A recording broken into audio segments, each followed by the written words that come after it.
ఇవాళ మీరు వరద జలాలు తీసుకుపోతున్నా, సముద్రంలో కలిసే నీళ్లు తీసుకుపోతున్నా అని మీరు మాట్లాడుతున్నారు. మరి నేను సూటిగా ఆంధ్రప్రదేశ్ ప్రభుత్వాన్ని, చంద్రబాబు గారిని నేను అడుగుతా ఉన్నా, గోదావరిలో ఉమ్మడి ఆంధ్రప్రదేశ్లోనే 969 టీఎంసీల నీళ్లు కేటాయించేది కదా. ముందు ఆ నీళ్లు మాకు వాడుకోనియండి.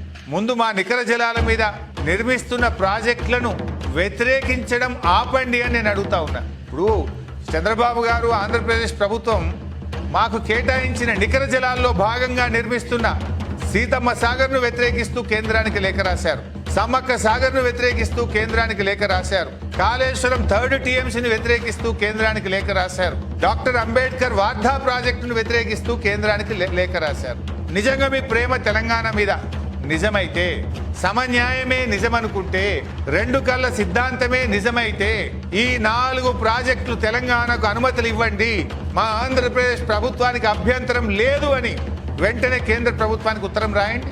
సమ్మక్క సాగర్, సీతమ్మ సాగర్, వార్ధా ప్రాజెక్టు, కాళేశ్వరం 3rd టీఎంసీలో ఇవన్నీ సముద్రంలో కలిసే నీళ్ళే. గోదావరిలో నీళ్లు చాలా ఉన్నాయని మీరు అంటున్నారు కదా.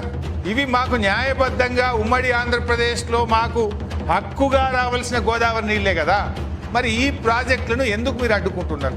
నిన్న మీరు చెప్పిన మాటలు నిజమైతే ఈ 4 ప్రాజెక్టులు కట్టుకోవడానికి ఆంధ్రప్రదేశ్ ప్రభుత్వానికి ఏమీ అభ్యంతరం లేదు అని స్పష్టంగా సిడబ్ల్యూసికి, కేంద్ర ప్రభుత్వానికి లేఖ రాయాలని చెప్పి నేను డిమాండ్ చేస్తా ఉన్నాను.